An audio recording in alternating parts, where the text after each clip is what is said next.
Bueno, buenas tardes. Vamos a ver lo que es la enfermedad del esófago uno y 2, especialmente la fisiopatología. Aquí vamos a ver diferentes enfermedades. Ejemplos de estos es el reflujo gastroesofágico, también la acalasia y otros ejemplares. Vamos a ver especialmente la fisiopatología, al igual que manifestaciones clínicas, etiología, patogenia, entre otras cosas. Bueno, primero unas pequeñas características del esófago. Básicamente el esófago mide 25 centímetros, su histología es de escamoso estratificado. Una de sus características también histológicas es que carece de serosa.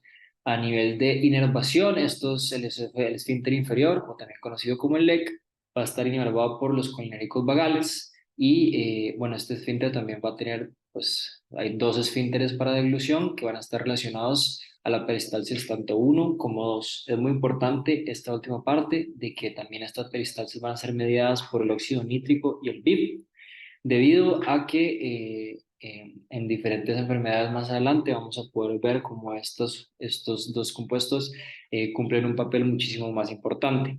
Ahora, como tal, ¿qué es el reflujo gastroesofágico? Bueno, el reflujo gastroesofágico lo podemos dividir entre el síntoma y la enfermedad. El síntoma como tal es ese reflujo y la enfermedad como tal es la RGE o el ERGE, que significa la enfermedad gastroesofágica. Es una condición que sucede a partir del reflujo. Bueno, ahora vamos a ver un poco de la patogenia y la patogénesis. Básicamente existe de primera instancia una pérdida del tono del esfínter esofágico inferior. Esa pérdida del tono puede ser muscular, es muscular más o menos.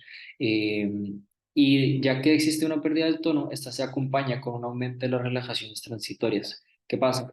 En normalidad, el esfínter tiene un tono específico y también tiene relajaciones transitorias normales. Con la patogenicidad como tal, el esfínter inferior pierde ese tono y esas relajaciones transitorias aumentan no solamente en tiempo, sino que también en cantidad. Y esto va a hacer que también se cree una dilatación gástrica. Secundario a esto, también va a haber una distensión anatómica de la unión gastroesofágica, es decir, la unión de el esófago con ya el estómago como tal. ¿Qué va a hacer todo esto? Bueno, esto va a hacer que se aumente el contenido gástrico en el esófago, es decir, ese contenido de líquido gástrico o de ácido gástrico que va a entrar como tal al esófago. ¿Esto qué va a hacer? ¿Esto qué va a causar? Bueno, va a causar una lesión gastroesofágica que poco a poco va creando cicatrices y creando un esfínter inferior incompetente debido a esas cicatrices. Bueno, básicamente esto es un ciclo vicioso porque debido a esa lesión gastroesofágica y esas cicatrices se va a dar también una esofagitis que es secundaria a la inflamación bueno, es una inflamación del esófago, pero es secundaria a esas lesiones gastroesofágicas que ocurren a partir del el aumento del contenido gástrico en el esófago. Bueno, esto es un poquito una imagen que dice más o menos lo mismo. Tenemos diferentes factores como el vaciamiento gástrico retardado, mayor frecuencia de relajaciones transitorias del LEC, la acidez aumentada, la pérdida de peristalsis y la disminución del tono. Todas estas cosas que ya hemos mencionado anteriormente van a desembocar en una lesión esofágica inicial que a su vez va a crear una cicatriz y por ende un esfínter esofágico inferior incompetente. Esta lesión recurrente bueno, no solamente va a causar la esofagitis que ya hemos comentado anteriormente, sino que también puede llegar a causar esófago de Barrett, que más adelante vamos a ver qué es, y puede llegar a causar tanto una estenosis como dolor, como obstrucción y como la perforación del esófago debido a esa misma lesión. El esófago de Barrett es importante reconocerlo, que puede desembocar también en cáncer y bueno, más adelante podemos comentar un poco más sobre el esófago de Barrett. Bueno, vamos a entrar en lo que son los factores de riesgo y los agentes causantes de la relajación del tono del LEC, del esfínter esofágico inferior. Bueno, entonces, primera instancia está la comida. Sustancias como el chocolate, como el picante, como el café, como la grasa a nivel general, van a producirnos esa relajación, digamos que a nivel normal del esfínter. Por eso es que muchas personas que sufren de acidez, entre comillas, bueno, de ese reflujo gastroesofágico, es post ingesta de una de estas comidas o de comida como tal. muy grasosa o cosas por el estilo. Es importante saber esto porque con un paciente que sufre de reflujo gastroesofágico, pues hay que decirle que, pues, que no puede consumir ese tipo de alimentos debido a que van a aumentar la relajación del tono del esfínter y por ende va a causarle más reflujo. Después vamos a ver el aspecto de las hormonas. Aquí es importante el PIB, lo habíamos comentado anteriormente, la secretina, la progesterona, la dopamina, entre otras cosas, que pueden ayudar a la relajación del tono del esfínter esofágico inferior. Y bueno, tenemos otros agentes como los medicamentos y los agentes neuronales, como por ejemplo la morfina. La morfina va a ser bastante importante a nivel general de toda esta presentación, debido a que la morfina puede causar muchas enfermedades que vamos a ver. Y bueno, medicamentos como el diazepam, agonistas beta-adrenérgicos y antagonistas alfa-adrenérgicos. ¿Qué es la etiología como tal del reflujo gastroesofágico? Bueno, hay un aumento de la relajación espontánea, como habíamos comentado anteriormente, que va a crear la incompetencia del esfínter. Esto va a hacer que se aumente la presión del esófago y el volumen de la presión gástrica también dentro del esófago. Esto va a crear un retraso en el vaciamiento gástrico y un aumento de producción de ácido dentro del esófago. Aquí hay un término que tenemos que manejar y que es bastante importante, que es la hernia hiatal. ¿Qué pasa? El reflujo gastroesofágico puede crear una lesión en el esfínter que eventualmente puede desembocar como tal en la hernia hiatal. ¿Qué es la hernia hiatal? Básicamente es que la cavidad el estómago se desliza hacia la cavidad esofágica, o bueno, cavidad torácica con desplazamiento del esfínter esofágico inferior hacia arriba, es decir, más, eh, hacia más el esófago. Entonces, ¿cómo podemos ver en la foto? Bueno, en la foto, digamos, en el dibujo, podemos ver cómo hay una lesión existente en el esófago por reflujo gastroesofágico y por ende la cavidad, el estómago va a tener una deslización sí, una deslización o un movimiento hacia la cavidad torácica con ese mismo desplazamiento del esfínter esofágico inferior que va a generar otra vez una esofagitis o diferentes lesiones otra vez al esófago. Bueno, entramos a lo que son las manifestaciones clínicas. Básicamente va a existir lo que es la pirosis. La pirosis es ese síntoma de ardor en la boca del estómago, que los pacientes refieren como ese ardor o como ese dolor como de ardiente, como si les estuviera quemando. Eso es la pirosis. La regurgitación, que básicamente es el ascenso del contenido gástrico hacia el esófago. Tenemos un sabor agrio en boca debido a la sobreproducción o bueno, al paso como tal de ese contenido gástrico al esófago, por eso se va a dar ese sabor agrio, ya que hay mayor acidez dentro del esófago. Podemos ver que también los síntomas empeoran por la noche debido a una posición supina, es decir, al paciente estar acostado, el esfínter esofágico inferior tiende a fallar más y por ende el contenido gástrico puede llegar a subir más. Y también estos síntomas van a empeorar posterior a la ingesta de alimentos, especialmente a los alimentos que mencionamos anteriormente. También van a haber otras manifestaciones clínicas extraesofágicas, es decir, que no tienen que ver tanto con el tema del esófago, como la tos, la laringitis, la erosión dental, la ronquera y la broncoaspiración. ¿Qué pasa? Al subir el contenido gástrico por el esófago, podemos broncoaspirarlo y por ende tener, digamos que, consecuencias diferentes o consecuencias a partir de también el sistema pulmonar. También la erosión dental es secundaria a todo el ácido que sube por el esófago y se mete, digamos, a la boca. Y la laringitis y la tos es más o menos por lo mismo. Las complicaciones, básicamente vamos a tener una estenosis esofágica. Una estenosis esofágica básicamente es que va a haber fibrosis dentro del esófago debido a esas lesiones que se hacen, esas cicatrizaciones y por ende esa fibrosis y por ende una estenosis del esófago. También podemos tener una hemorragia por esofagitis crónica, es decir, una hemorragia debido a una lesión que va a sangrar constantemente debido a una esofagitis crónica y esto se puede relacionar o se puede ver a partir de la anemia que puede presentar el paciente. Bueno, a lo que habíamos comentado anteriormente, la aspiración o la broncoaspiración pulmonar que puede desembocar en neumonía, tos y ronquera, la esofagitis que ya hemos comentado anteriormente y el esófago de Barrett. Pasamos a lo que es la esofagitis. La esofagitis tiene diferentes causas. Las principales causas son estas cuantas, que son la eosinofílica, la causística, la postirradiación por Candida albicans, por herpes, y por citomegalovirus y otros factores. Bueno, la eosinofílica básicamente se describe como una esofagitis con una biopsia, con eosinófilos presentes en la biopsia y síntomas típicos, es decir, disfagia, dolor torácico y vómito. Es importante que estos pacientes o esta esofagitis eosinofílica tienen que tener antecedentes de atopia, es decir, de algún tipo de alergia y cosas por el estilo. Es importante relacionarla también porque se relaciona también a la sensibilización contra antígenos alimentarios, es decir, antígenos dentro de ciertos alimentos.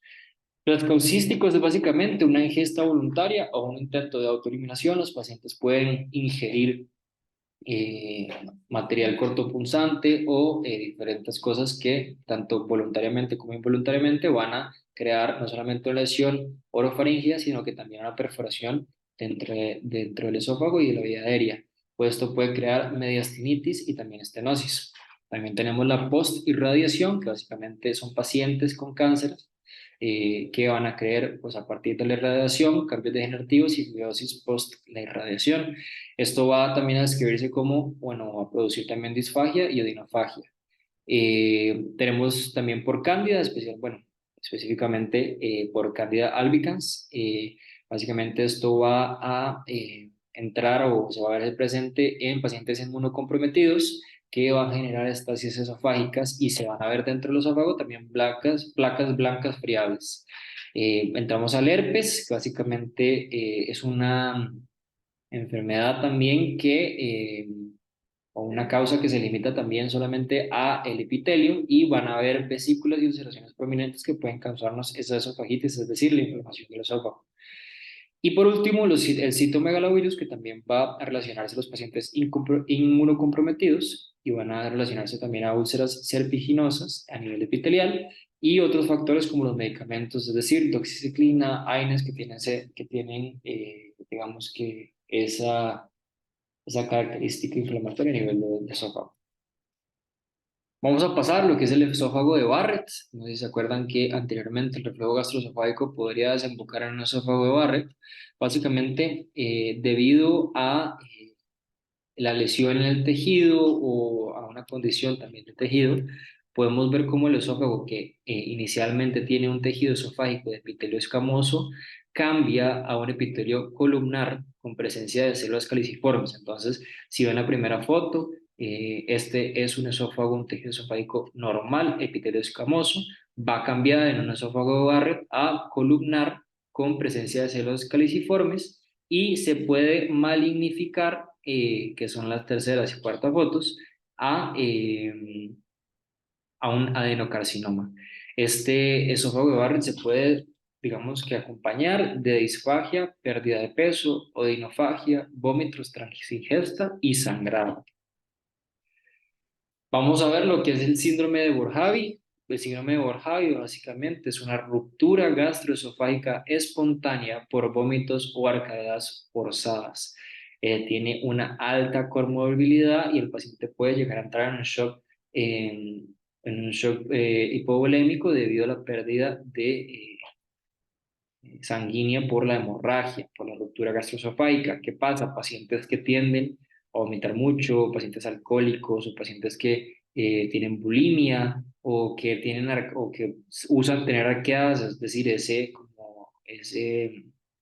proceso antes de vomitar muy forzadas, el querer hacerse vomitar muy forzadas, puede llegar a crear una lesión dentro del esófago y por ende rupturarlo. Entramos a lo que es la acalasia, y aquí empezamos a ver lo que es las enfermedades esofágicas número 2. La acalasia básicamente se describe como un trastorno motor donde donde el esfínter esofágico inferior no se relaja adecuadamente. A la derecha van a ver unas imágenes donde vamos a ver diferentes esófagos y cómo se pueden relacionar. Entonces, ¿qué pasa? La primera imagen vamos a ver un esófago dilatado, la tercera vamos a ver una disminución del calibre, del tono también del esófago. Vamos a ver como consecuencia de estos también la retención de alimentos, es decir, los alimentos no pasan a la cavidad estomacal.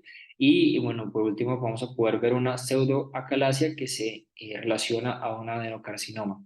¿Qué pasa? Como hay un trastorno motor y el esfínter esofágico inferior no se relaja adecuadamente, va a haber una obstrucción funcional, es decir, va a estar contraído este esfínter, como lo podemos ver en la foto numerada como B, y por ende la comida o el contenido que estemos ingiriendo no va a pasar a la cavidad gástrica. Se va a manifestar como con disfagia, con regurgitación y con dolor en el pecho.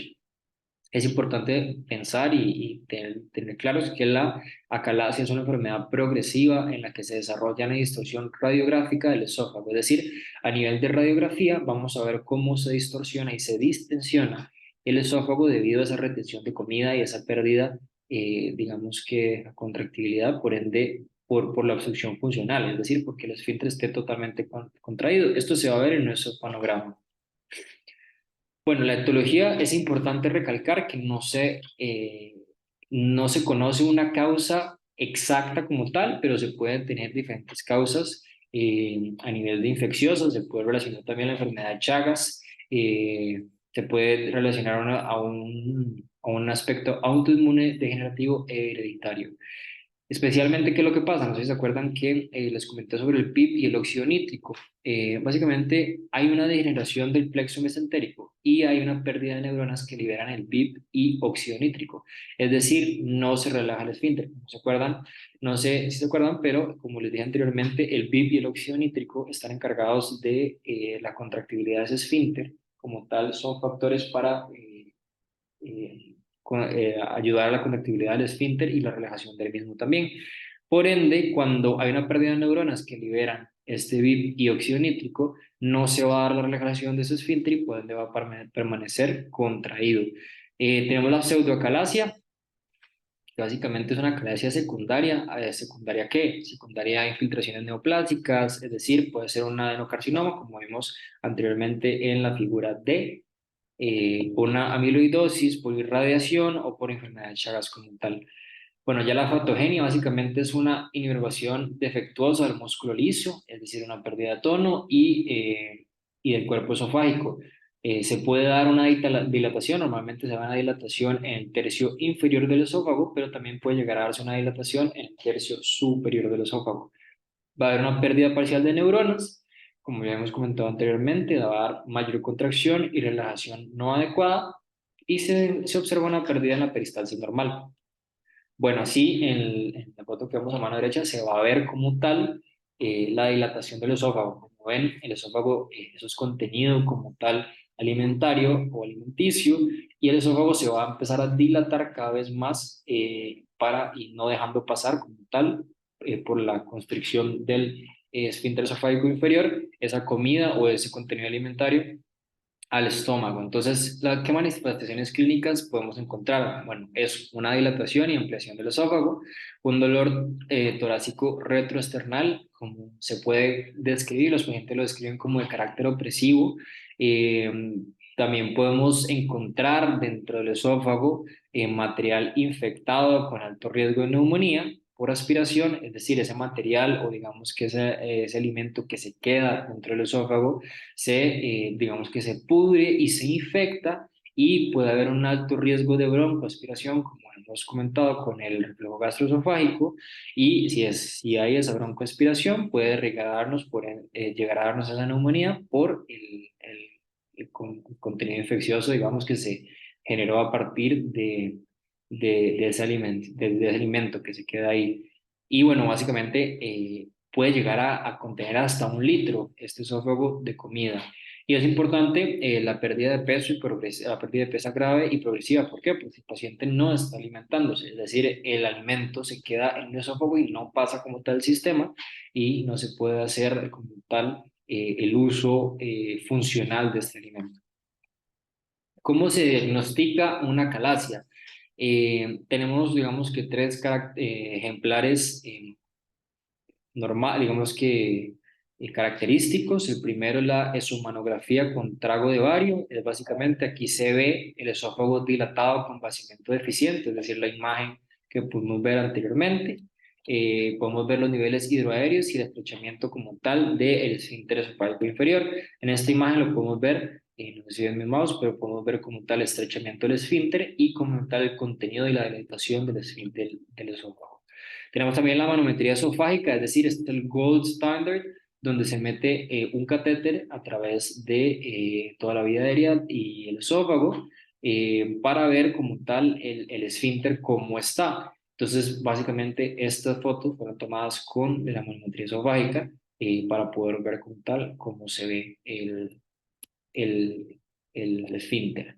También podemos ver en la manometría esofágica la ausencia de peristalsis como tal en el esófago y pues esto sirve para una detección temprana de la calatia. También tenemos la endoscopia, que básicamente nos va a ayudar a descubrir tumores o estenosis mecánicas que pueda tener el esófago o el esfínter. Bueno, diagnósticos diferenciales, cualquier tipo de enfermedad o de situación que vaya a hacer que el esófago pueda sufrir por esa falta de relajación o esa hipercontractilidad del esfínter o el esófago como tal. Entonces tenemos el esófago hipercontráctil, tenemos el espasmo difuso del estómago, del esófago también, tenemos la enfermedad de Chagas, tenemos los opiáceos y opioides, especialmente la morfina, como comentaba anteriormente, y pues digamos que en el caso de la pseudocalacia es una infiltración tumoral. Complicaciones, básicamente va a haber ulceración de la mucosa, infección pulmonar por broncoaspiración, que ya hemos comentado anteriormente, esta ruptura esofágica por la dilatación constante de las lesiones que se puedan dar, puede desembocar también en un esófago de Barrett, bueno, un carcinoma epidermoides debido a una falta o bueno, una estasis del esófago, una esofagitis por estasis, es decir, que la peristalsis, no hay peristalsis y esta no peristalsis erosiona cada vez más el epitelio y por ende se puede haber una infiltración tumoral y por ende un carcinoma epidermoide. A la derecha podemos ver ese carcinoma epidermoides a nivel del esófago inferior, del esfínter esofágico inferior. Pasamos a lo que es el espasmo esofágico difuso. No sé si se acuerdan que esto es uno de los diagnósticos diferenciales de la calasia. ¿Y qué es el espasmo esofágico difuso? Básicamente son episodios de disfagia y dolor torácico por contracciones anómalas, es decir, normalmente va a haber una peristalsis primaria y secundaria, pero aquí van a existir contracciones terciarias que van a ser acompañadas de una relajación normal del esfínter. Entonces, ¿qué pasa? El esfínter va a contraer en normalidad y va a relajar en normalidad, pero dentro de esa normalidad va a existir una anormalidad, que es una contracción terciaria, que no está coordinada y por ende va a crear diferentes cosas que más adelante lo vamos a ver. Se puede describir como una actividad no coordinada del esófago distal y a nivel de manometría, de manometría y a nivel de